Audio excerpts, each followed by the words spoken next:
All right, so welcome to Flippin SoFlo. This episode is going to be a little different. We have a really good friend, Mark Andrews, here.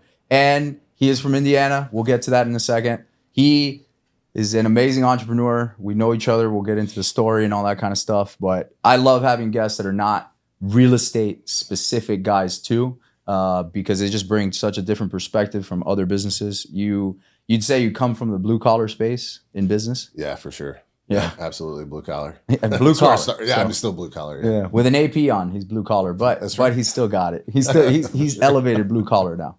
So look, dude. I mean, you've been in business for yourself. How long now? So for myself, 2011. Before that, I operated independently for like 6 years, probably 6-7 years. Damn. In sales, right? A long time. And then actually, I was in sales before that. Like, so I've always kind of operated independently, but. Yeah. So, but in business, 2011. That's amazing, dude. Well, and we'll get into the details of your roofing business. That's your primary business. Yeah, that's roofing? kind of the main thing. Yeah. Right. I mean, you have a very large roofing business. Yeah, it's a good business. So we got that, and then we have obviously there's other stuff moving, trying to get into some real estate stuff. On the commercial side. But yeah, that's kind of the thing, and it runs without me. We got a great team. You know what I mean? So like everybody's understands the vision and the growth and what we want to do and accomplish. So it's really cool. Yeah, I want to get into, because you're at, everyone's at different journeys in their career, right? In their business. But you're at like the point of the journey where you are very far removed from the business. Yeah. Right. You really, if things get brought to you, I would assume they're super high level, like urgent, big ticket items. Most of the time, we would hope, yeah. Right? Yeah. But you have a great team. You have management in place. Definitely, SOPs, delegation. So that is a true business. It's running without you as you're here. It's making money. People are, booking, roofing calls and all that kind of stuff and jobs. You do commercial roofing too, right? Yeah, I do commercial too. Yeah. Yeah. So it pretty much operates without me. Like I'll still fill calls and stuff with the guys, like the key management people, like if they need things. But for the most part, like I'm not.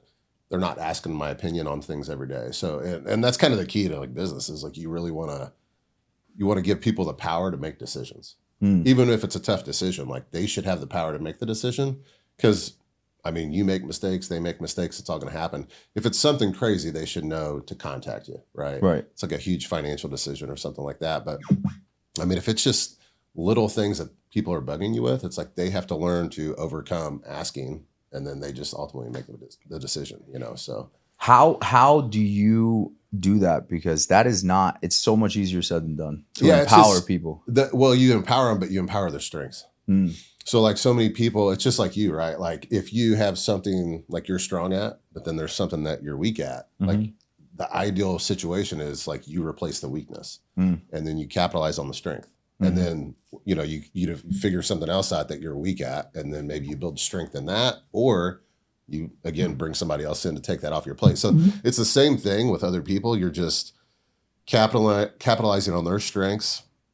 And then if they have a weakness, again, now you understand that they can't do that.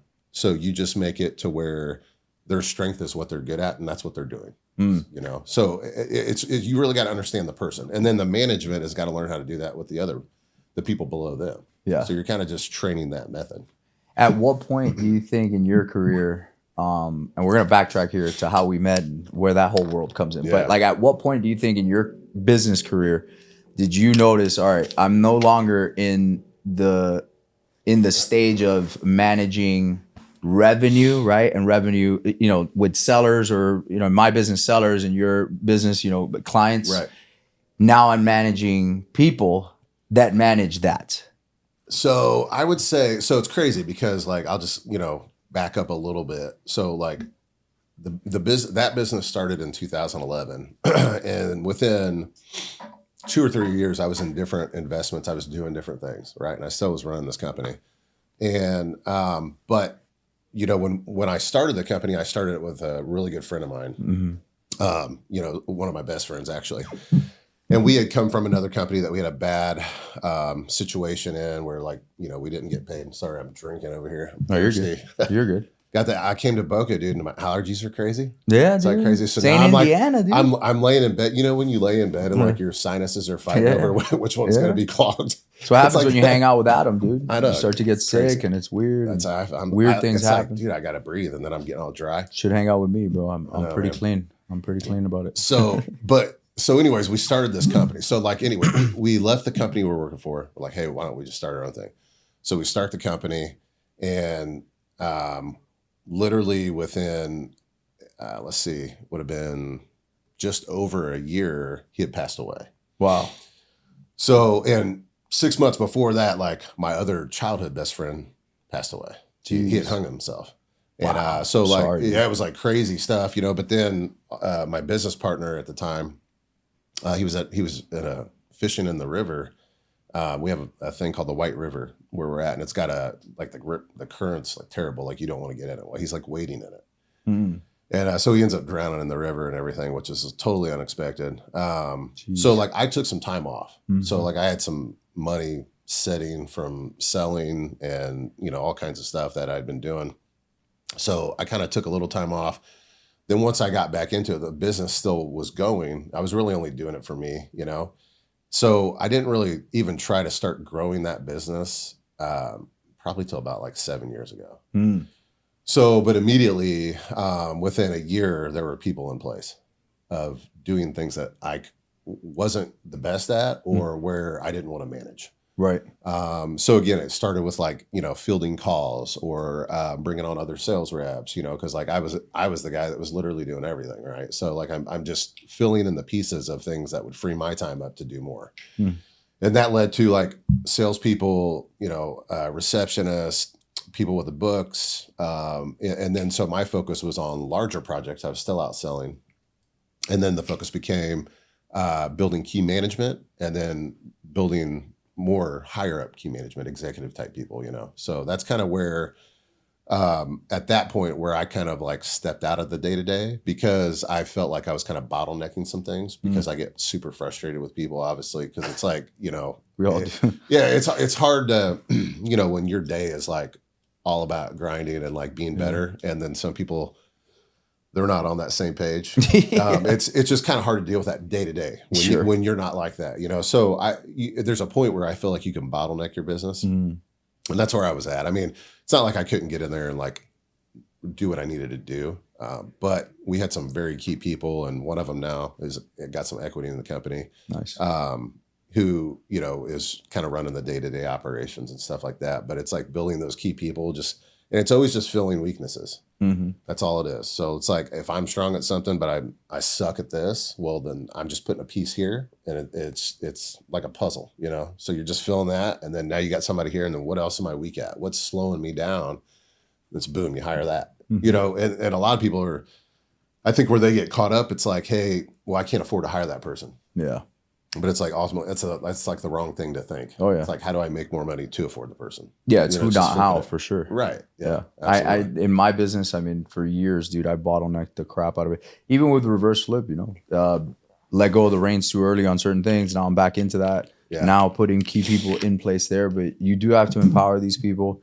You know, we have a great team, but it's so dynamic every single day. Yeah, I enjoy it because I just love real estate and I love it's so I mean, there's so many deals that it's just grinding, it's all over. Yeah, it's just crazy. Yeah, but like tapering focus is really, really difficult, at least for me. Yeah. You know, and I think most visionary entrepreneurs, we want to run at everything at the same time. Like, do you remember the old Tom and Jerry commercials or like TV show where like Tom would just like split into 10 people and run away? That's what an entrepreneur should look like. For sure. You know what I'm saying? But that's hard, dude, to just be like, no, we got to focus. You got to make the main thing the main thing.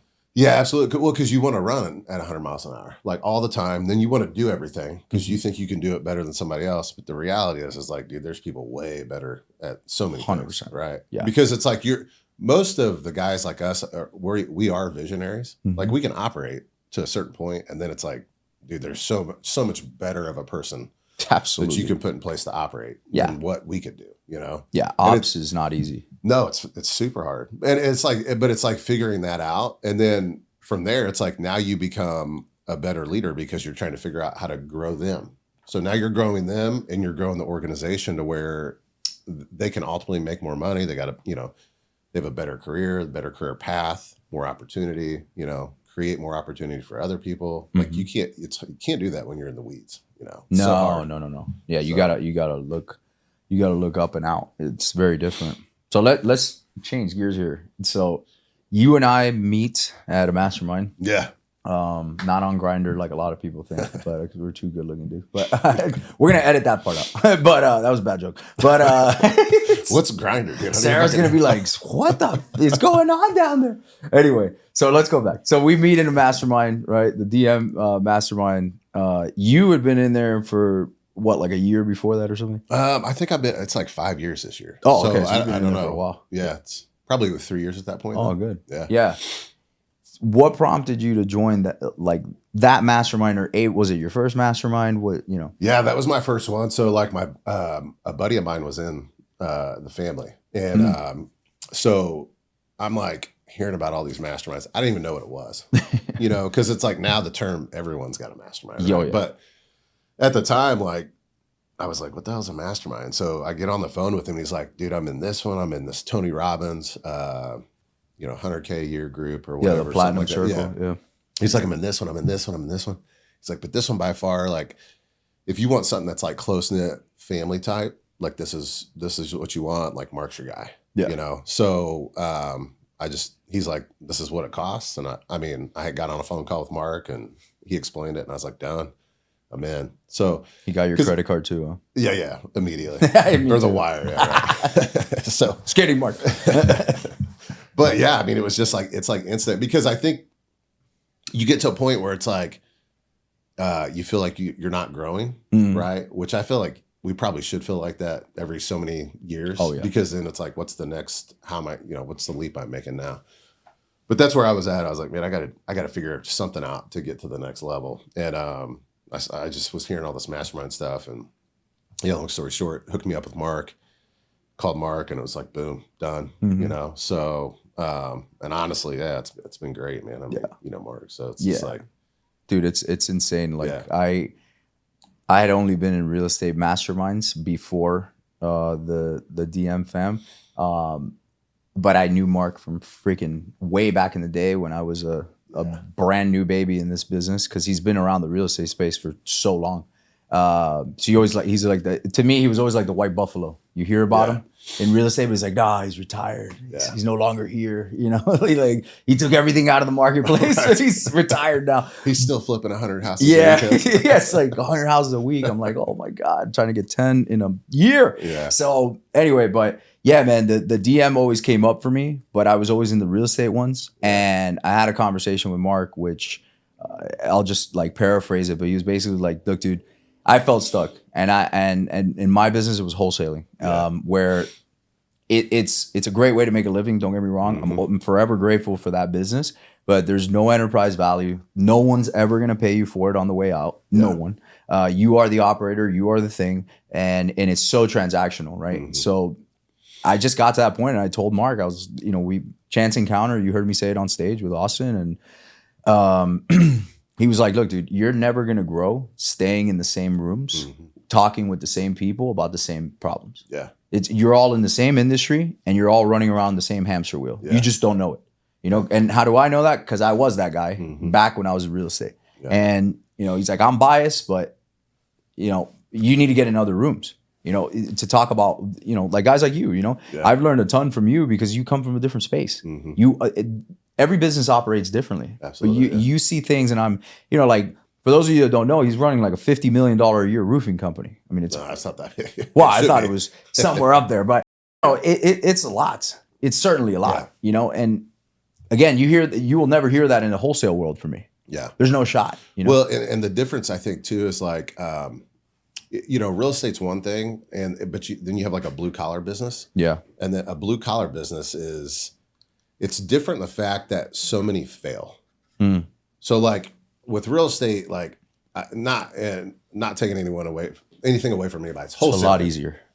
Well, what it is though, is it's like you're a salesperson, right? And you are in the blue collar space to a point. In a wholesale, right? You got a cap. But like with blue collar, dude, it's like, or trade business, whatever, most people fail. And like roofing, I don't know the statistics, but I think it's, if I remember right, it's like 95% of them fail within 2 years, Wow. 99 within 5 years. That's high. It's like one of the highest failing businesses there is. Why do you think that is? I think it's a money management thing because a lot of roofers are insurance heavy. And the time frame of your accounts payable and all this stuff and accounts receivable, the time frame of how drawn out things can be is so long. Really? So like it could be 6 months that you get paid out on a job. It could be 12 months. Wow. The problem is though, is what happens is guys are collecting all these down payments. They're collecting all the down payments, right? They're rolling, and all of a sudden it slows down. Yeah. Well, they've never managed their money. They just see the money coming in, but they're not managing it. So now they're buying the trucks, getting a new office. They're buying stuff they don't need, and they've never managed it or created a budget. So now all of a sudden they're broke, and then they've never built credit. They don't understand any of that. They don't understand business. So they get to that point, and then all of a sudden it's like poof, it's just gone. So and like we've literally dealt with people like that. Like I've seen so many people come and go, but like we were doing stuff where we were kind of like, we had like this one guy. So and I can't remember the guy's name, but he got in trouble. I think he's sitting in prison now. But like we were doing jobs for him, which we normally didn't do, but he'd give us like 20 at a time. He's like, hey, here's 20 jobs. Give me a good rate on it. And he's like, I'm just making a little bit more. And they're all insurance jobs. So he's making like 10, 15% on top. Sub it out to us. We do everything. And again, that wasn't normal for us, but we started doing it for him. Well, long story short, I think at the time he owed us like 100 grand or something like that. And he just decided not to pay. Well, come to find out, that exact same thing was happening to him with the cash flow stuff. Yeah. So he had collected all these deposits, couldn't complete any more work because no one was going to do any work for him. He owed all these people money, and he had taken other people's money as deposits and then never did the work. So now he's sitting in prison. No, yeah. Yeah. So classic. And it's like, and I don't even know that he was really that bad of a guy, but he got caught up in the situation and like just kept going. Yeah. So, but a lot of people, they don't know how to manage the money. Yeah. That makes sense though, because roofing, it's a long cash conversion cycle. Anytime you deal with insurance and stuff like that, we see it very minimal with the short sales and all that stuff, because there's a lender involved, there's a servicer involved. There are insurance. Actually, yesterday we smacked a awesome deal, but it was an insurance payout. It was a fire damage property. The loan is like 65 grand, and the check cut to Fannie Mae, which is now coming to us in the JV, was 158. Yeah. So there's a surplus of like 97 grand or whatever it is. Do you guys have like the assignment of benefits down here? Yeah. Well, that's in North Carolina. Oh, that's North Carolina. Yeah. Okay. Because there's probably another check. So I don't know about another check. So like that's the insurance, because Fannie already has that check. Okay. Technically, we own the deed to the house too, but the seller, he's getting money too from that. We're paying him because it's the right thing to do. Or the seller, but the house completely burnt to a crisp. Unfortunately, he's no longer living there. Okay. And then of course you also get the land. Yeah. Because the land now is free and clear because the mortgage comes off. Okay. So whatever that land's worth, it's like 30 grand or something. Right. But it's a 6-figure deal. But again, it took 4 months just to get the check and find out where the hell the check was with Fannie and the lender and all that kind of stuff. Well, dude, they want to deny like insurance. Oh, dude, it's just insurance. So like, and they'll get people, man. I mean, they're like, they make people's life hell. But no, that's good that you can help that guy because he probably needed it, No, I mean, it's massive, dude. I mean, his other option was this thing was going to go to sale. And again, most of the time, dude, we have another piece of land in Fort Lauderdale. This thing, so get this, the principal, it had a mortgage on it. Long story short, we did a probate. It was a very hairy deal. It had a mortgage on it for like $6 grand. This is $6,000 principal. Damn. The lender, Wells Fargo, in their infinite wisdom, decided to, for 11 years, corporate advance, or the escrows, right, for the insurance and the taxes. They corporate advanced $100K in property insurance for a triplex that was demoed by the city years ago. Jeez, so there's $100,000 in insurance premiums that were paid to no one. And now the principal balance is like 120. And anyway, so we sued the lender, and then the lender was like, because that's a huge violation of negligence, this, that, and the lender's like, we'll take 20 and we'll just be done. I'm like, yeah, just get these deals you guys are coming across, man. Yeah. It's crazy. But we sold the land for 195. Yeah, that's and we bought the deed for like $3,000. Awesome. Yeah, it's a very, it's complex, but it is bro, that deal's been with us for 6 months. That's not we'll get paid in 30 days. Right. You know what I'm saying? So I understand what you mean with the whole insurance. Well, and it's all business too, man. I mean, it's like, dude, it's like, all other stuff we have going on, right? It's like, dude, you make money. And the thing is too, I think like with guys that are more entrepreneurial is they're like willing to take the risk. Yeah. It's like, we understand like we might put some money here and like we might lose it. Actually, we're going to plan to lose it because like if I'm putting it here, like I can afford to lose it. Yeah. And dude, I mean, we've lost some big fucking money, dude. I mean, there's no doubt about it. Yeah. But it's like, that's kind of the difference is like you're willing to take the risk when other people, I mean, dude, if there's a lot of people that if they made 6 figures in one deal or 7 figures in one deal, dude, they're gone. Oh yeah. I mean, their life is, and then they're just spending it all and then they're broke. It's the lottery effect, dude. Dude, it's crazy, man. So, and it's like, we just don't think like that. Yeah. You can't, I heard this quote a long time ago, but you cannot, your personal income will not outgrow your personal growth. Yeah.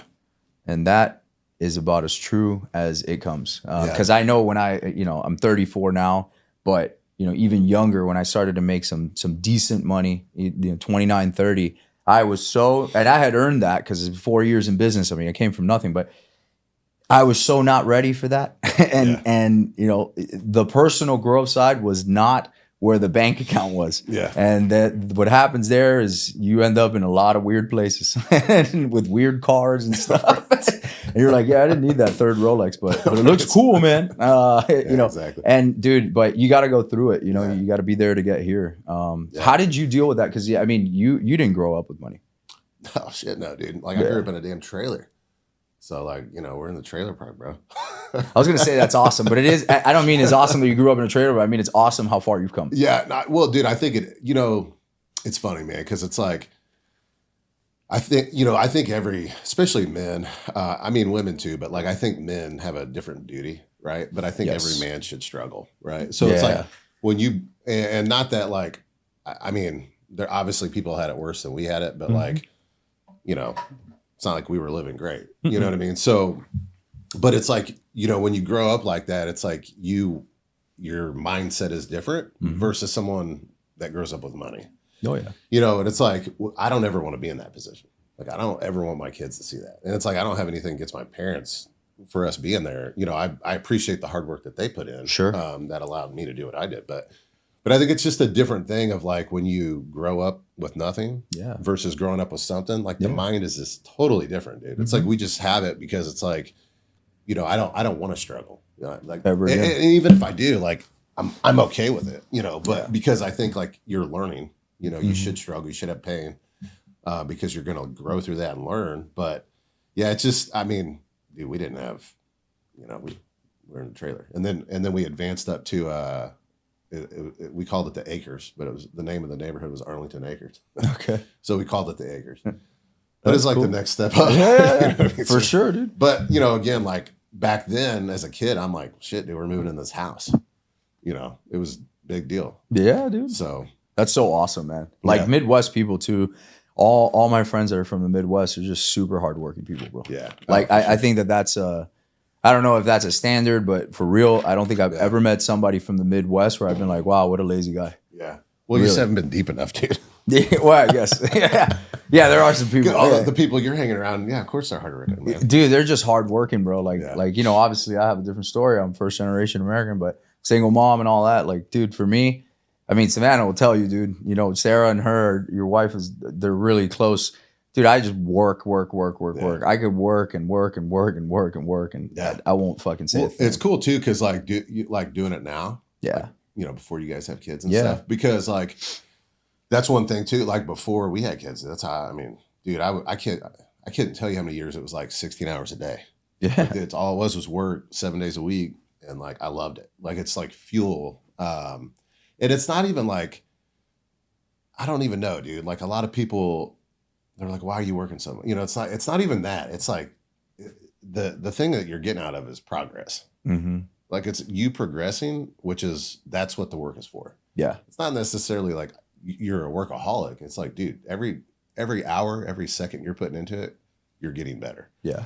Which is like for us, this is a perfect, it's like why we're hardcore working out, like the food, everything. It's like, dude, it's always progress. Yeah. So, I mean, but I think that's like truly like the entrepreneurial, like workaholic, dude, that's what it is. It's progress. It's not like you're a workaholic. It's just like, dude, you're just getting better every day. I have found that I call it for what it is. We're very obsessive people. Yeah. We would obsess with anything. Like even me, you know, I know you don't drink. I don't drink. I'm coming up on 2 years. I speak about it all the time. I'm like, dude, when I was drinking, I was going to be the best drinker that drinking had ever seen. You know what I'm saying? Partying, I was the best partier that you had ever seen. You know what I'm saying? And I would do anything. And then when I got that stuff, and people really need to understand that, like, I tried to suppress that for a long time. Like that I call it the dog in you, right? The entrepreneurial side. If you suppress that, you're gonna have a really big problem, and it's gonna go poof, somewhere else. Yeah. So, but it doesn't just go away. Like when I stopped drinking, just to use as an example, I took my health. Like I thought I was healthy, but I took it to a whole nother level. And then my workout routines, the peptides, and then the blood work and the TRT, and like being super, and the cold plunging, the sauna. And people are like, dude, what do you do? I'm like, dude, I don't do anything else that you do. Right. So it's got to go somewhere. Right. I'm obsessed with something else, you know, and then you're obsessed with this business and you're obsessed with that. Or like your relationship, like, all right, I got to figure out this relationship. Like I want to be the best relationship that we could have. Exactly. You know what I mean? Well, and that's the difference, right? Like that's the difference of the type of personality, because it's like you working out all crazy. I did the same thing, right? But it's like people are like, dude, I mean, I've literally heard, I can never work like that. I can never put that much time in. Or, you know, you're working, why are you working out so hard? Dude, you're already in shape. The fuck, dude? I want to get in better shape. Like, exactly. Why not be? And it was so like we had a wake up call when we had our first daughter. I especially did, because like I got, you know, I mean, not sugarcoating or anything, but like, I mean, a little lazy, a little fat, you know, because back in the day I was bodybuilding and stuff. So I kept my frame and everything, but dude, like eating like crap all the time, just kind of getting lazy. And so when we had our first daughter, it was like a wake up call. It's like, dude, I just need to live longer, you know, and I got to be around. So dude, I mean, and I literally took it like that. So, you know, and that's why we're so extreme, is because, you know, obviously back in the day, like partying and stuff, it's like you put your body through a lot. So it's like, now I got to recover from that. But I also like, I want to be to the extreme of it, because like you said, it's like, how do you be, you know, how are you the best husband? How are you the best dad? How are you the best person, you know, in shape, you know, because again, like everybody around you is doing the same thing. And well, like with God too. You. Yeah. You're a very big man of faith. Absolutely. You know, yeah, like for sure. that's a big thing, you know? Yeah. And, you know, that's not, I don't care who your God is. I could care less. Yeah. It's not about that. All right. We're Christ and Right. I don't care. The higher power, let's call it higher power. Whatever it is, like as long as I have found that is a very common trait, you know, Bobby Cash, all these dudes, there is a higher power somewhere, somehow. It could be Buddha for all I care, but you're driving to that place. And I have found that, man, we all have just that kind of a relationship, and we always want to make that relationship better. Yeah, absolutely, man. You know? Yeah, well, because again, it's like when you have that belief, that person's the ultimate person, right? Yeah. Like that God is the, you know, Jesus, that's the ultimate person. So it's like in his eyes, like, what are you, you know? And it's like, if I'm just this lazy piece of shit watching TV every night, dude, I mean, it's like, come on, like, do you think he wants that for you? Yeah. You know, or another thing, you know, it's like, do you think he's going to bless you with the things that you should have, that you should be blessed with, because he wants to give them to you if you're that person? You have to be a good steward. You have to be a good steward. Yeah. If you're a bad steward, man, I could tell you right now, like a lot of people that will follow me or ask, especially mostly younger guys. Yeah. And they'll be like, man, I want this thing. And I'm like, dude, you're not ready for that. You're not ready. Yeah. You're not ready. Dude, I got this. There's this quote. Let me pull it up real quick. So like you were talking about quotes earlier. There's a real good one I heard the other day. We're going to put a commercial on for him right now while he pulls it up. No, I'm just kidding. Right. Look, it's develop as fast as you can so you can receive what God has in store for you as long as you can. Wow. Right. So the quicker you develop, the longer you can receive it. That's incredible. So, right. So it's like, and yeah, dude, I mean, it's just, but you know, if you think of it like that, it's like, why not be the best version? Like, why not be the most in shape? Like, why not? Because if you're in shape and you can handle things, you can handle more stress. Yeah. You can handle more opportunity. You can handle more, responsibility. Yeah. Right. So, but if you're not developed, like, why would he? You're screwed, dude. Why is he going to put that weight on you when you can't handle it? 100%. And then you're probably responsible for other people that's going to affect. Mm-hmm. So it's just a different way to look at it, right? Same with being a good dad, right? Like with your kids and stuff. It's like you should ultimately like try everything you can to be the best freaking dad that you can be. Because, Absolutely. you know, he's blessed you with the kids, and there's so many people that they would die for that, man. They would die for it. And they try so hard. And, you know, I have family members that have tried really hard to have kids and they can't have it. And then some other dipshit comes along and squanders their kid, you know, their relationship with their kid. Absolutely. So I think, I mean, I talk about this very openly.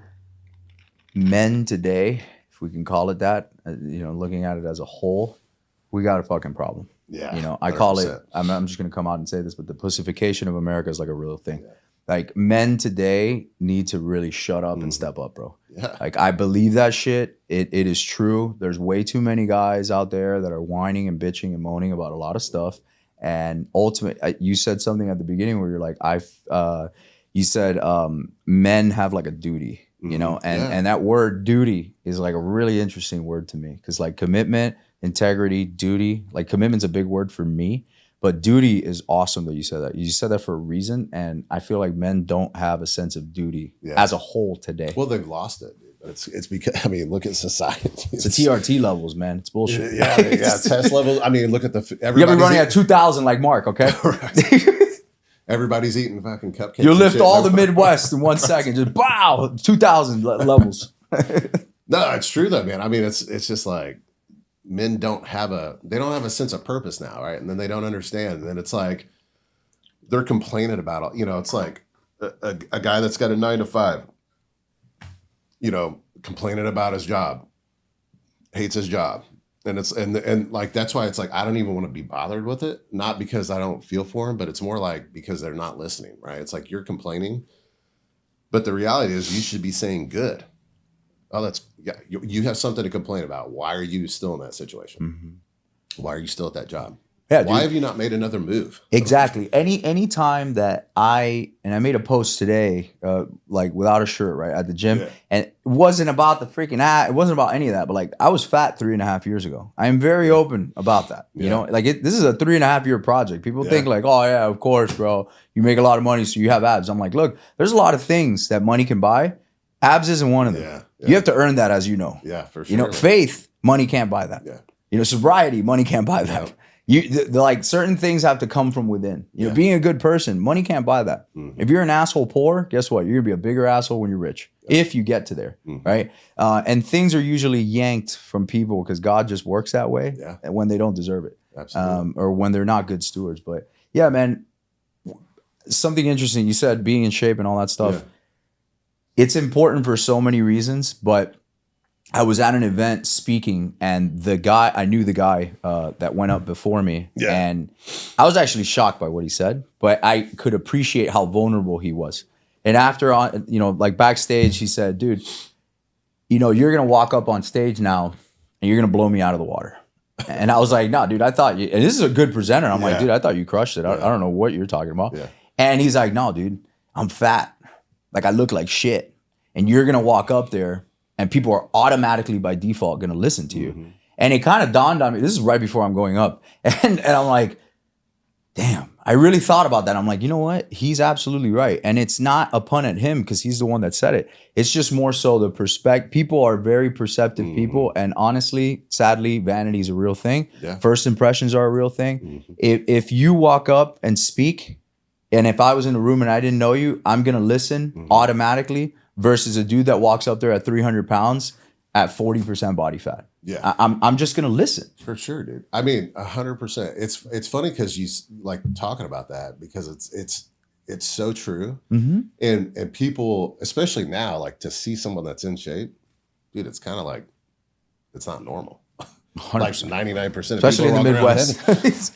Especially in the Midwest. And it's like, it's like, I don't have any, I mean, it's not like I have anything against heavy people, but like, it is like, why would you not want to be in shape? But like to that guy's point, he's like, he's looking at you and automatically thinking like, you have the upper hand because you're in shape. Not even about the speaking.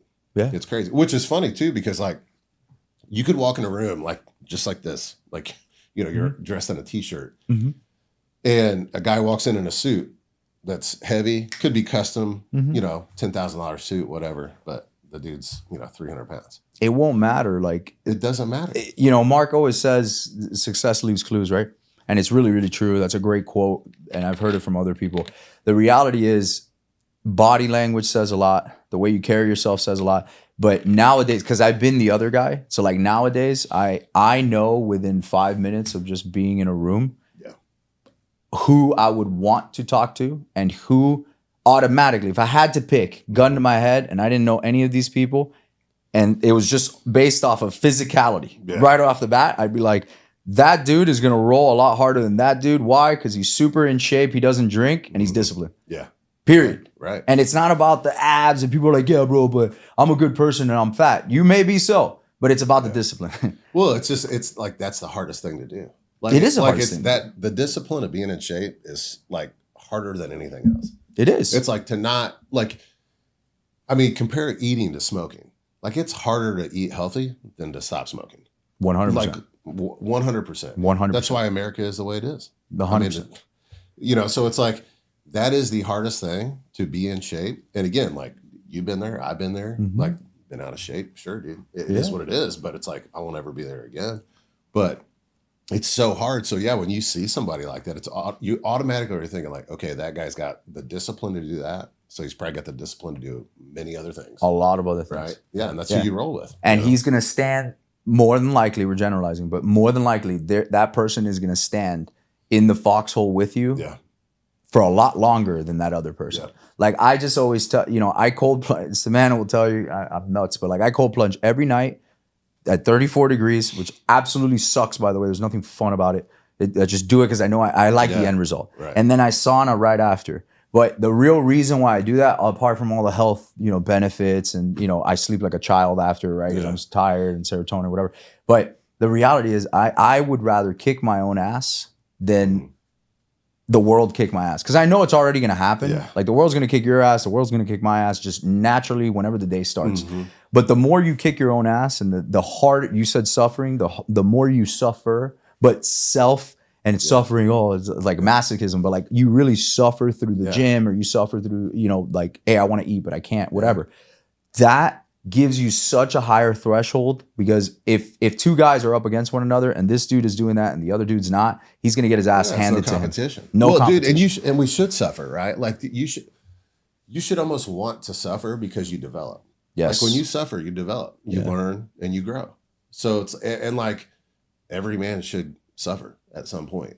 I do this thing too, like, so like, especially since we've been on like the health journey thing, but like if I cheat, like, dude, you know me, I can still eat. So like, dude, I'll smash some cookies. 2 sticks. Yeah, cookies or ice cream or whatever. Like last night, dude, me and Jesse went and grabbed freaking 3 scoops of like Oreo ice cream. Oh, that's terrible. Hungry now. So Jesse, terrible influence. But like what I'll do, man, is I literally, if I eat terrible, then I always will at least fast for 24 or 48 hours. And then I work out on top of it. And I'm not talking like easy workouts. No. I'm literally putting my body, I try to torture myself because it's like, you're getting punished for eating like this.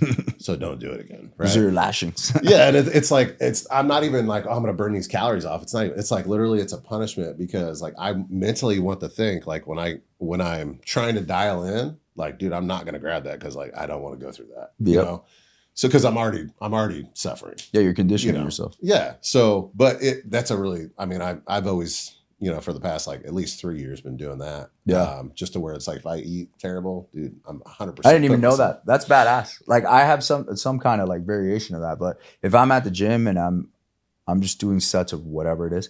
And in my head, you know, like sometimes you're like, all right, I'll just do like 12 on this one because I already went for 3 sets. But you know you're supposed to do 15. Yeah. If I even have that thought, I go for 20. 20. And exactly. I'm like, you're a piece of shit. And I'm like, and now you're gonna do 20. It's like you start being a little bitch, dude. It's like you can't even think like that. And the moment you do think like that, you gotta flip it. You gotta rectify it. But it's a real thing, man. It's like the neural pathways really are a thing. And like people wonder why where these decisions come from. Like how did I end up this way? A bunch of little shit like that. Yeah, you're over a you're long thinking period your of time. way into it, 100%. Yeah, Like and then you forgave this one, Yeah. and you're like, oh no, nobody saw this cookie. Nobody saw me cold play. There's no police in my backyard. Yeah. No one even knows, right? I could post whatever fake picture about the whole thing, but I said to me that I was going to do it. Right. Last night was the same shit. I looked at it. It was kind of cool out, you know, for Florida. And this shit sucks. It's 30, 40 degrees. When it's warm, it's nicer, but it still sucks. And I walked by it. I literally sat inside the sauna. I told Terry, I convinced myself this whole conversation. I sat in the sauna for 10 seconds and I was like, nah, dude, you've been cold plunging for like 10 days straight. You deserve it. You don't need to do it tonight. And you're going to sauna. And immediately, dude, I got up like really aggressively, popped the cover off. And I was like, 3 minutes for you, my man. Not 2, 3. And you're going to sit there and then you're going to do an extra 2 in the sauna. Congratulations. You're going to sleep like a baby, but you're a moron. Don't do that shit again. Dude, I fully believe like it 100% just does something to you. It's like, dude, when I run, like especially in the summer, I'll literally run in the hottest part of the day because like a lot of times I don't want to run. Like I don't even like running. I just like the way I feel after the run. But like actually running, dude, like I had ACL surgery, so they took a tendon out of here and made an ACL. I've had surgery on my ankle, you know, and all this shit. So and it's like when I run, it doesn't feel good, but like after I do feel good. But having those thoughts or not wanting to do it, dude, I literally, if it's 95 degrees out, I'm going to go run in the hottest part of the day. And it's almost like, because I don't even want to have the thought of being like weak. You know, like, don't give me the thought for even a second because like, that's not me. Right. So like, if you start thinking that way, you'll become weak, you know? Oh yeah. If you start thinking, oh, I could just I'm gonna eat this pizza tonight, you know, I'm gonna eat that pizza tomorrow night. And then I'm gonna have this hamburger, dude, all of a sudden you're fat. You know, you just worked all that time to, you know, so it's just, and it's everything. It's just like if you're, you know, say you build a business, right? And all of a sudden I'm going to go, well, I'm going to do this. I'm going to buy this. I'm going to take a little bit of time off. I deserve it. You know? And it's like, dude, that's the downfall. Don't do it.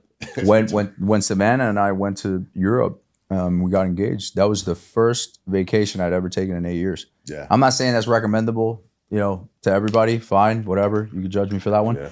I had not taken a vacation in 8 years. I had gone away like for a weekend to like New York with her. Like I don't even count that as a vacation, but like a real vacation, dude. And I was having, you know, anxiety. I mean, it is what it is. But you know, even all you guys are like, dude, you got to do it. Enjoy yourself. Yeah. Well, I mean, at some point, dude, it's, you know, that's one thing. That's a little different vacation because you were like completely removed, right? Like you're out, different country and all that. But like when you're here, I mean, we'll travel places. You can work remote anywhere, you know? But yeah, I mean, you should have a little bit of time, especially like with a significant other. You know, it's like, if it's just you, it's one thing. Like you can be grind mode, but like, obviously if you got, you know, fiance, wife, kids, that's the hard part where you try to like balance all that, right? There is really never a balance, but like, you know, taking the time to do it for sure. Speaking of balance, you hit a really, really good term there because this shit comes up all the time and it pisses me off. I'm excited to know what your opinion is on this whole balance bullshit. Yeah. What is your opinion on, you know, work-life balance and balance in life? Please, there's no balance. Enlighten us. There's no balance, dude. Again, it's all so about I'm not crazy. It's all about progressing, and again, you're being the best leader, the best business owner, the best father, the best husband. You're just trying to progressively be better, and like it's never going to balance. And like when you know, because again, like, dude, we get to the point where you know, you're burnout or like you don't want to do that shit for the day. And that's the difference. That's the difference of somebody that's way up here that everybody, oh, I wish I had that life. I wish I could do that. That's the difference of getting there versus just being down here is because like that person gave up. And so like there is no work-life balance. It's just like you just have to deal with it. Yeah. Like it's stressful. Like you should go through stress. Because when you go through the stress, you're developing again. It's back to the thing you're building, you're progressing. Dude, there's no balance. Yeah.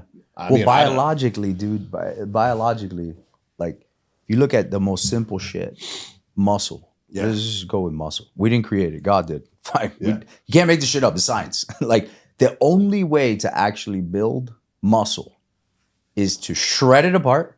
Yeah. Pain, suffer, you know, all that, and then it has to grow and repair. Then it comes back better. Well, I mean, think about doing anything like significant in life. dude, if you didn't go through some kind of stress or some kind of hardship, there's no person that's done great. No, like war leader, no, president, no, anybody that's built major businesses, Nothing. whatever. None of these guys have ever done anything and like not went through some kind Trump, of hardship, dude. stress. Yeah, look at Trump. Trump's a great Perfect example. They literally shot him. Yeah, he got shot. He was already a billionaire, dude. Exactly. He could have gave up then. Yeah, he got dude. shot in the air. He just gave up. Nope. But again, like, dude, if you're not going through that, like, you're never progressing. Like, you should want to go through that. Mm-hmm. And again, it's like, that's where you learn the most. It should never be easy. Like, right. Your life, like, what is easy about life?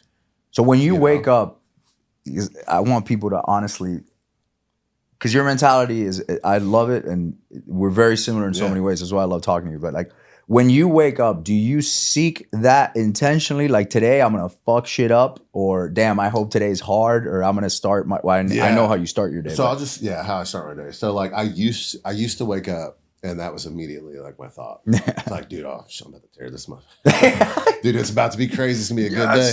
But no, I still have that mentality.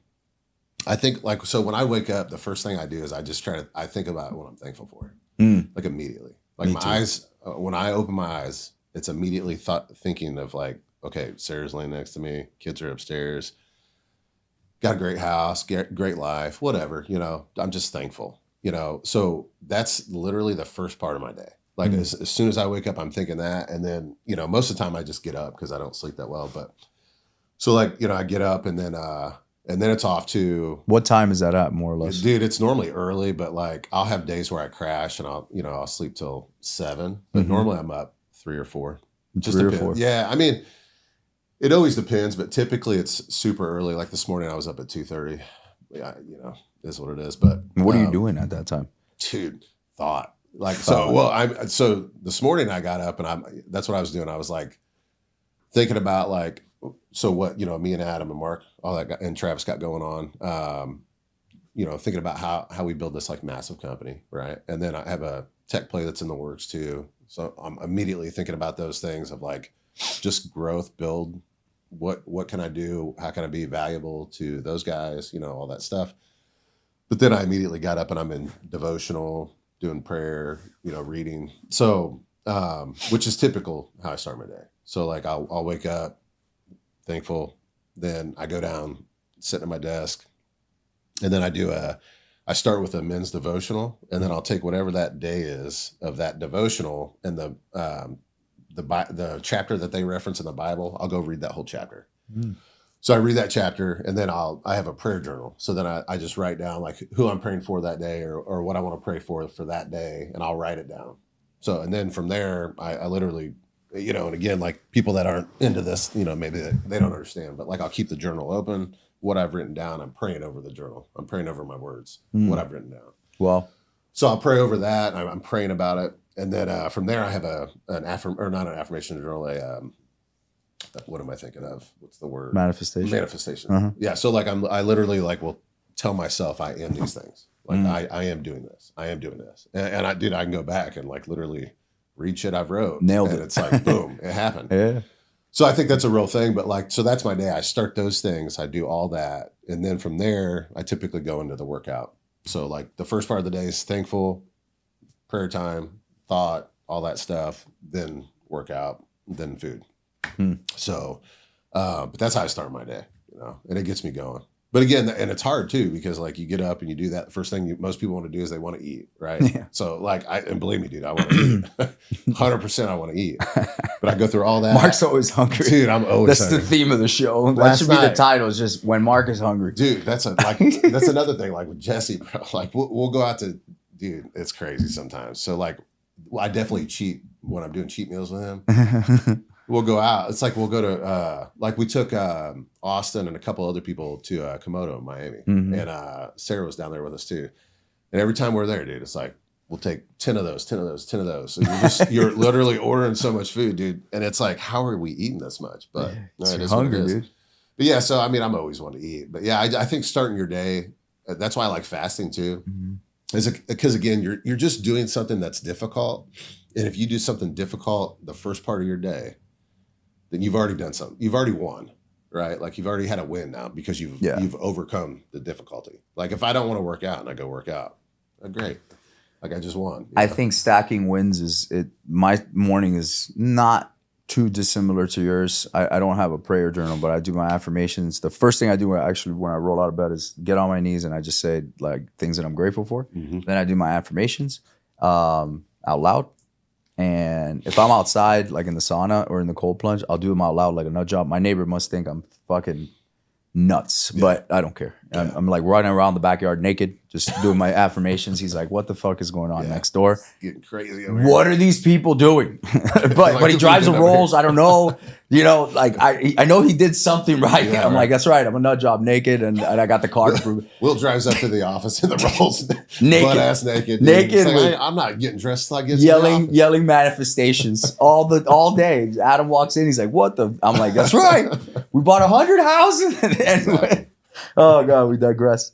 But so like just to kind of tie things together and wrap up, but in entrepreneurship, so like right now, what takes up your time? Because your business, your main thing is really seems like it's running itself, right? Yeah, I would say, I mean, it's a majority of like different things. And, but I would say the main thing right now is between, I mean, this is just here recently, but between what we got going on with the IV stuff and then the other tech play that I got in the works. So I would say that's probably the main thing is taking my time, you know. What about the roofing? You've been in that business for a long time. Yeah. What are your thoughts there? Because I feel like, and I'm just gonna take a stab in the dark, but what I pick up on energy wise since I've known you, it's kind of like I see you and I see you just kind of you're like slow, and I could be wrong, but you're like slowly teetering, like probably gonna exit this or just get out. I mean, we've definitely been approached. I mean, last year and the year before, we've been I mean, probably like 15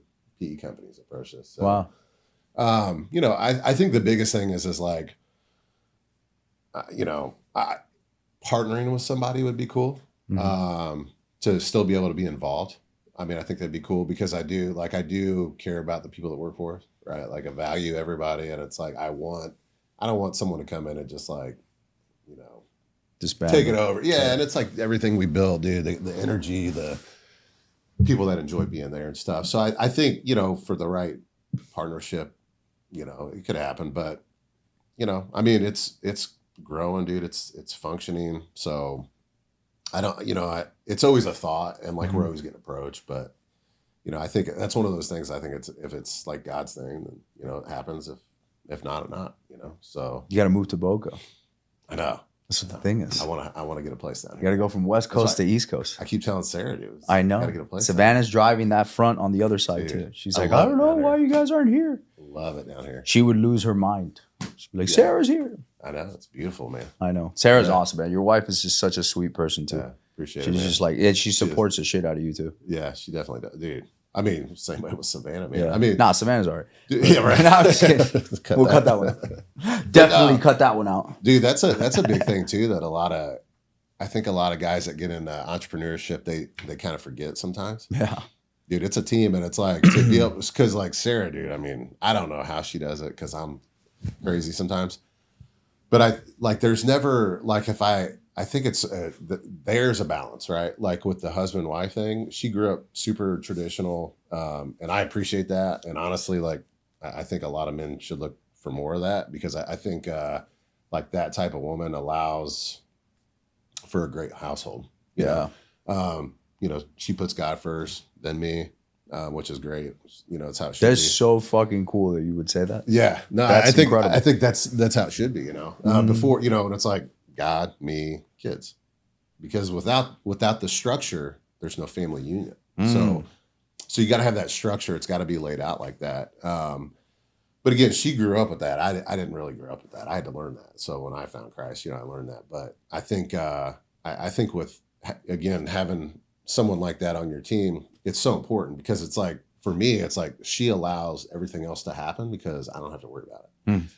It's like, I don't have to worry about, you know, the food getting ordered, you know, and like we're getting the healthy food. She literally cooks almost every single meal. So like, I don't have to worry about like, how am I going to get this healthy food? Like she's cooking it. Like she knows what I want. So like, she'll make it, you know, I don't have to worry about, are the kids getting taken care of?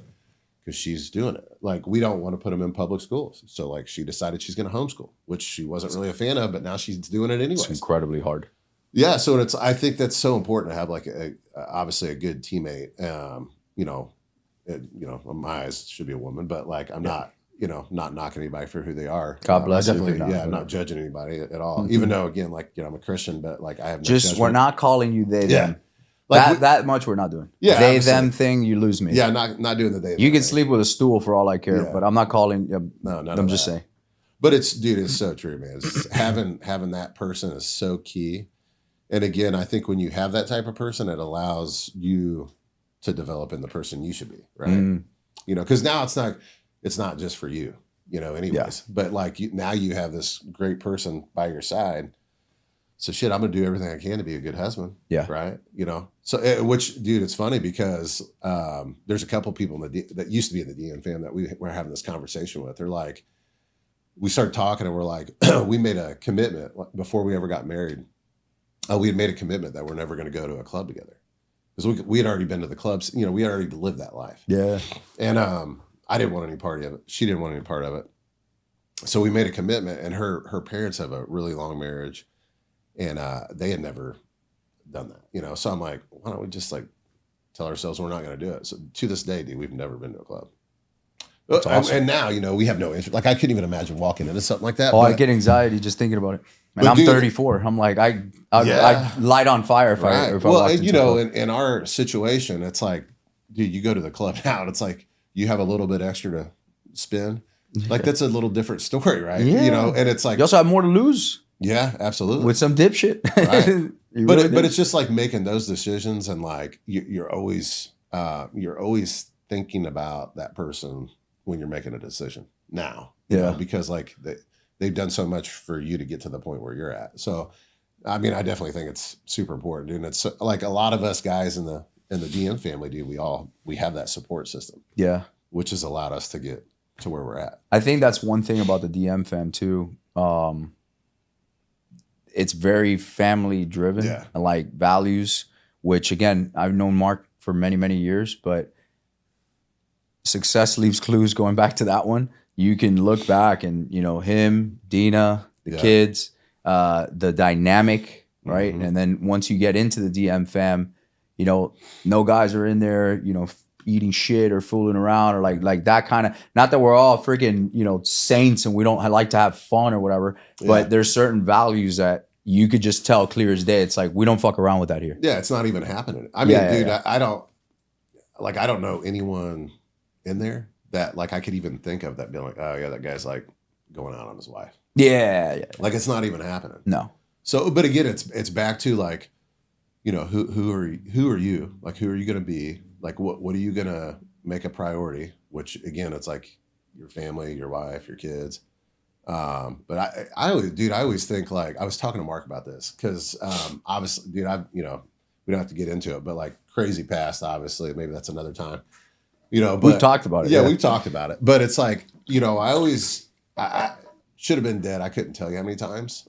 Me too, brother. should have been killed multiple times.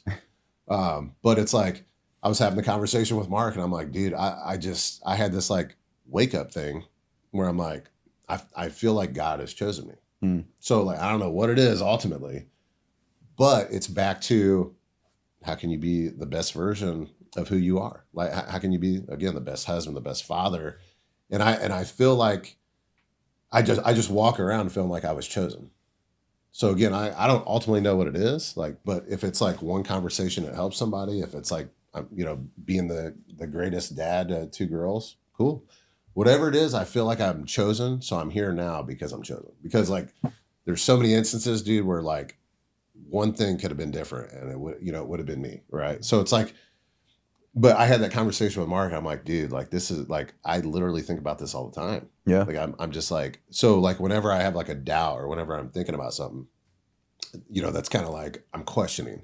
Again, it's like back to that, don't be a little bitch. But I'm immediately thinking about like how, well, God's chose you to be here. So like, you're going through this because God put you here. Right. Or you've been given this because God's chosen you to have it. So, and I think when you look at things in that perspective, it's different, because like dude, you could make a little bit of money, or you could have a terrible fucking downfall, or something crazy happen, or again, like in my situation when I lost like my business partner, I don't know why that happened. Like, why am I still here? You know, that he wasn't. But it's like there's obviously other things that I need to do. Like, what do I need to fulfill? Why am I here?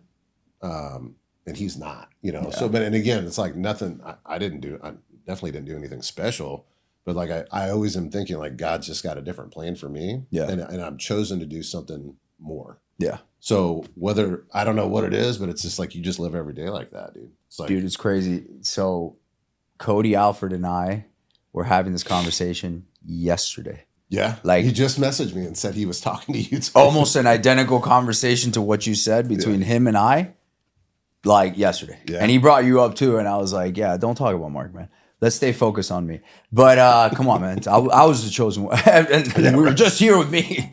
Yeah. Mark's already chosen, bro. He's older than me. I'm chosen now. Anyway, but dude, no, we were really having that conversation. And as I told him, I was like, dude, you know what? I'm sick and tired. And I think I come off as a very confident guy, but I was like, dude, I'm sick and tired of playing down to anybody in my life. Like I am at that point. I don't know if it's the freaking 34. I don't know if this is multiple businesses at this point, start stops, the business divorces, getting fucked here, there, whatever, all the stupid shit I did. Yeah. All of it maybe together. But I'm telling you right now, I am past the give a fucks anymore. Yeah. Like, I am done. If you're either playing up to the standard or you're fucking gone, dude. Done. End of story. Like Michael Jordan, Kobe Bryant, all of them mixed together. Like, that's the mentality. I don't care. And I always had that mentality. Yeah. But I think sometimes you suppress it for whatever fucking reason, limiting beliefs, whatever. I'm done, dude. Yeah. Like, I'm being very vocal about it, just like I am right now. Yeah. I can give two shits. I will never do anything wrong to anybody. Nothing like that. But the right people, when you roll with that, like people like you pop up into my life. People from the DM pop up into your life. Like, the right people just get slotted in there, and the wrong people just go. Yeah, they're just gone. It's unbelievable. Yeah. God's choosing people to put in your life. It's like an all-star team. Absolutely, man. Well, and it's crazy too, because I think a lot of times when because I've definitely been there too, where it's like you almost like, I don't know if you care what people think. You like really don't, but like you don't want to offend people, and it's like, honestly, yes, dude, yeah, you just don't care anymore. And it's just like, one thing that's a problem too, not to rant, but it's like, dude, some Christians are the worst at judging. Oh yeah, and it's like, dude, it's like it's not representing of what it should be, 100%. And that's why that relationship's like with you and God. It's not really about anybody else, 100%. But dude, I mean, we've definitely been judged, and it's like, and I don't even post, dude. Mm-hmm. Like, I literally don't post anything. But you have been lately, which is cool. Yeah, I've been posting a little bit. It's better. Mark's always like, dude, you got to. I like it. But so like, I might post something or whatever, and like someone's got something to say about it.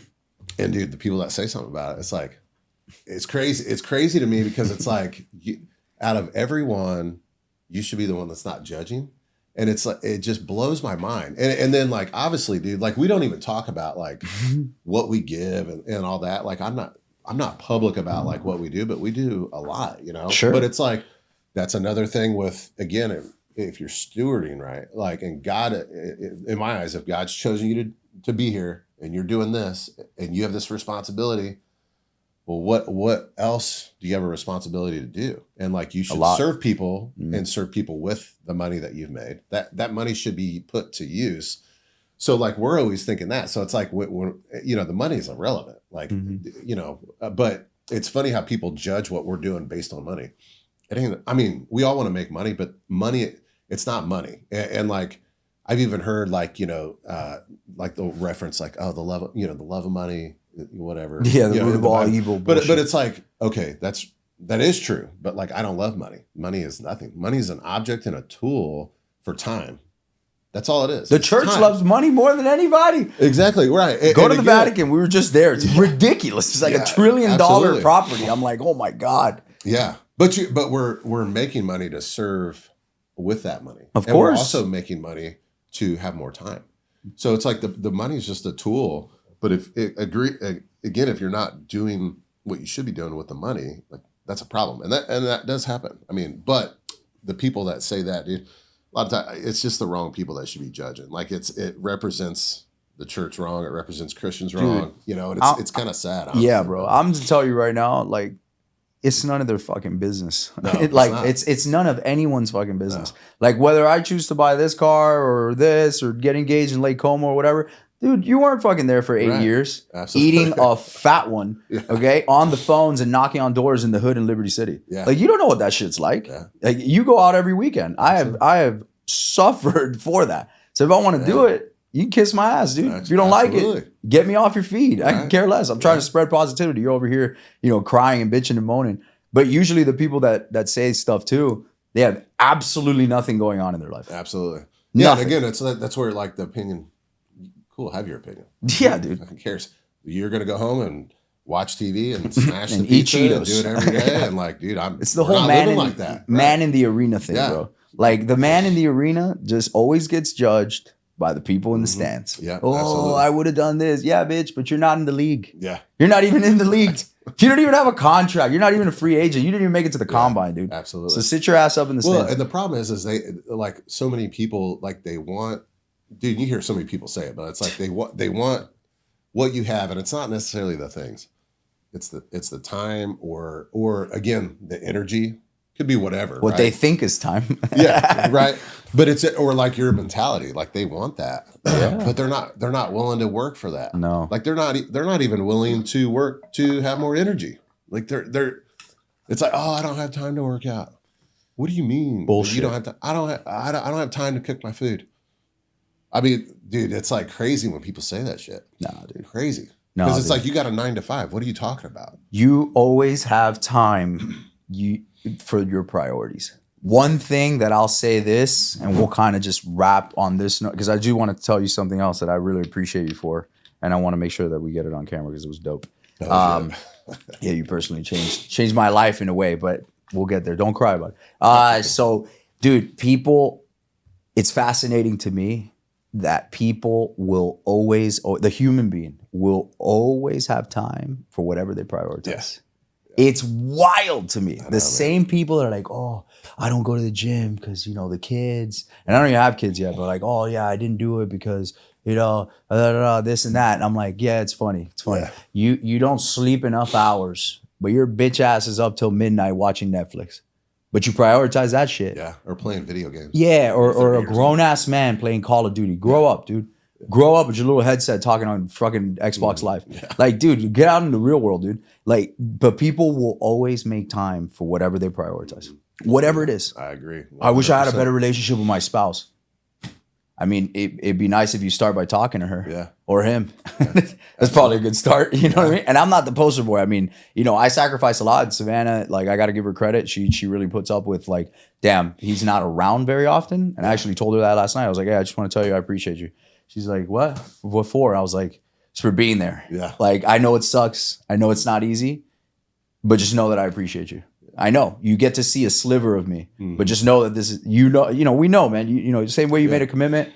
You know, she knew when she got with me, I'm like, look, I'm going places and those places require sacrifice. Yeah. And they require time and they require all of me. Yeah. So if you're willing to stick it out with that, you're going to have all these things. Right. If you don't, I get it. And I wouldn't judge you for it, but I got to go. Yeah. You're not going to get in the way of that. No one is. You know what I'm saying? Well, the ultimate goal is it's different, right? Yes. Because again, it's like time now versus way more time later on. Forever. And then, you know, you guys build a family and, you know, you got kids. Now you got more time for the kids, you know, so, and which is, once you have kids like that, you want that, you know, most people, anyways, maybe. Yeah, most people. I don't know. Some people get burnt out, but no, but I'll tell you what, man. Like you were talking about what you do and donating and all that kind of stuff. That subject.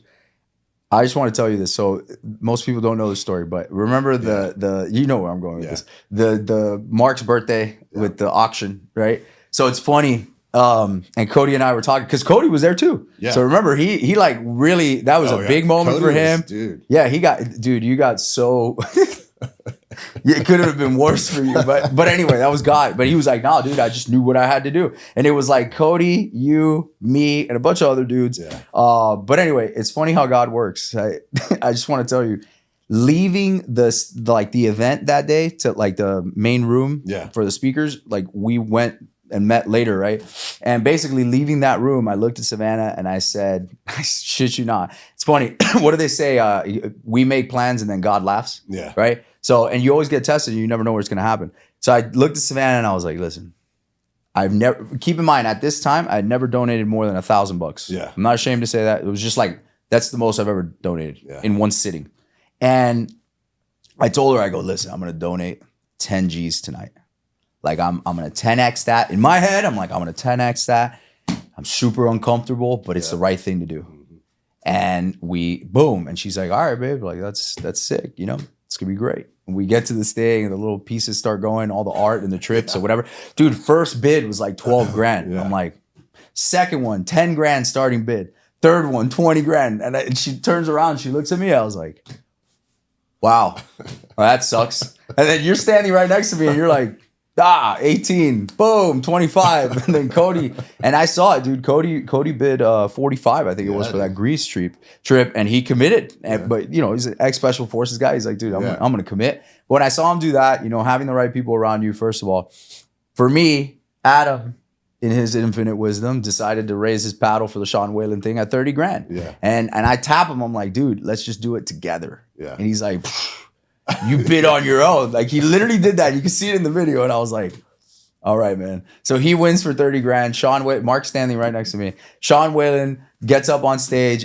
Alec decides to call me out. And Sean goes, look, I will do 2 days and I'll match it if Will matches the 30K. Mind you, I'm 3 times above the 10X threshold that I had set. So I'm like, this sucks. There's 300 people. Everyone turns around and looks at me. And I do remember, and I got to give you credit where credit's due. You tapped me and you looked at me and you said, trust me, dude, you got to do it. God's telling you something. And I raised my paddle and I shit my pants. I'm not going to lie. But I appreciate you for doing that, man. Yeah, you really, the right people just push you for that. And you did. You unlocked something, dude. And you told me something. You're like, bro, it's going to be so fucking weird. You'll see. You'll go back home or whatever. Yeah. And you're like 10X that somewhere. I don't know how it's going to happen. I shit you not. Like 3 weeks later, I did a $290,000 deal on a triplex. Yeah. Awesome, I cannot make that up. Yeah. You know, I wish it was a coincidence, but I don't believe in coincidence. Yeah. And I can't not see that. Yeah. Well, I think, dude, yeah, I mean, it was badass. I just appreciate you for it. I really do. Man. I do appreciate you, dude, for sure. I think it's just cool, though, because, like, yeah, man, for sure. But it's like that giving thing. And Mark's always talking about the giving muscle. Because, like, before Mark, dude, like, we had donated, you know, but it was nothing like that. Dude, now we've done, you know, my goal is to donate in a massive way. But we're definitely like multiple 6 figures that we've donated. And again, incredible. Like, again, we're not like openly, we're doing this. Because it's kind of, you know, that's like it's private, you know. But, you know, it's cool to be able to do that. And then again, whenever you do that, it's always like a leap. Like every year, how much more can we give? You know, and you're taking a leap. And again, when we were standing there, and I'm like, dude, it'll come back. Like, it'll come back. And it's not even about coming back. Yeah. It's just it's the thought of, like, in the moment, you're taking away everything that you're thinking about that money has a hold on, and you're willing to give it to a better cause. Yep. Right. And by doing that, that's where I feel like God's like, okay, you know, you did this, and you know, so I'm going to bless you with this. And you know, it doesn't always happen like that, but I truly think that's what happens. Because, like, if your heart's in it, which again, dude, we were given for a major cause. Oh yeah. And we raised more money in an hour than that guy had ever raised. Oh, dude, it was like everything 750 grand or something, which goes to show you too. Room full of winners, and everybody paid. Okay, everybody really paid. Yeah, that's the most important. And then you remember he was talking about, like, damn, dude, there's a lot of rooms I go to, and people commit, and then, you know, sadly they don't fulfill it. Because I was talking to Charlie, and I think he said he sat in a room with like 4,000 people, and he was speaking 4,000 people, and they raised like 75 grand. Yeah. Out of 4,000 people. Quality, man. So, and again, we're like, you know, we get judged a lot. And it's cool, whatever. But it's like, there's a different side. There's more to what we're doing than just like what you see, you know. Because, like, again, we're all trying to serve other people, you know. And then ultimately, by serving other people, we're serving God, and we serve different, you know, people that are maybe not as fortunate as we are, or whatever. So, and we're all operating in that way. Like, we want to give back. So, but again, like, to push. you know, that was cool to be able to do that. And I remember watching Cody, dude, and how serious he was. Dude. He's like special forces.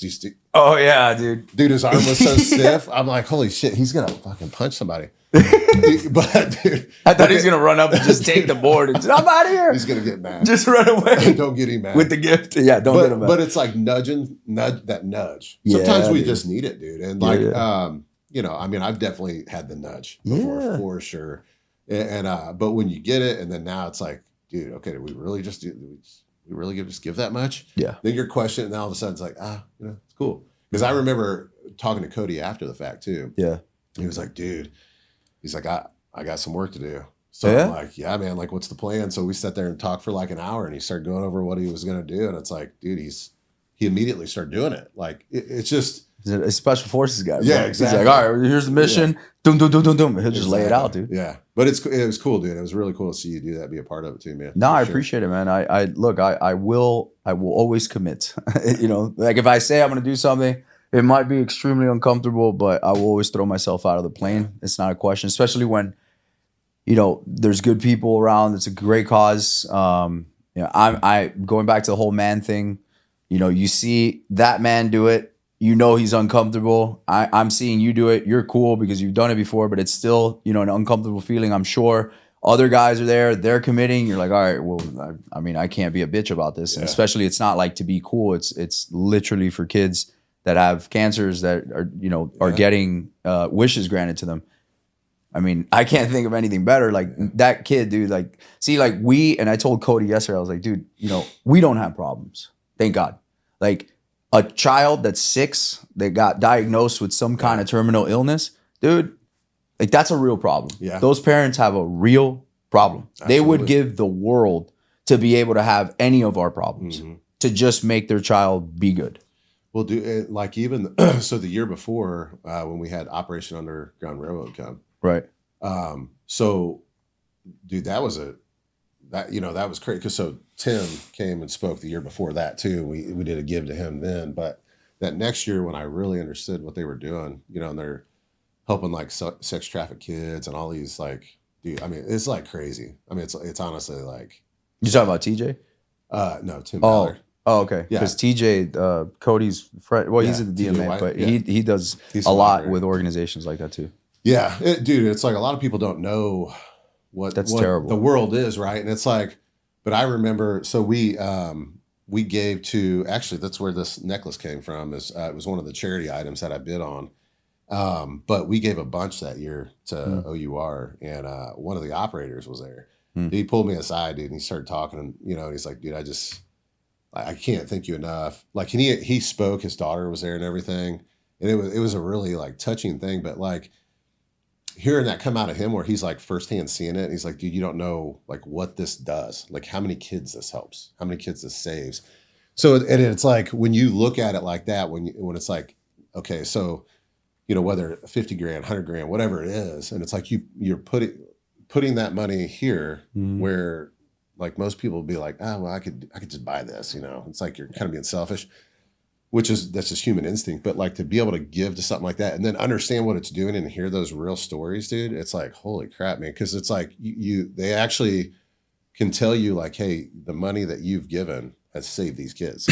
Yeah. And so, dude, and again, like back to problems, like so many people complain about life and don't even understand what real problems are. No, they don't understand like what these kids are going through. And like, that's a real problem, dude. Like that's legit, man. That's a legit thing, and like it's not just the kids, it's the parents. Like, bro, that's I can't even begin to imagine. I won't even, but that's a legit problem. Yeah. You know, sure. But listen, man, I just want to tell you, we've gone over on time, but it was amazing. Yeah. I really appreciate you, man. I appreciate you for being here. Hell of a person. Me, yeah, hell of a person, entrepreneur, friend.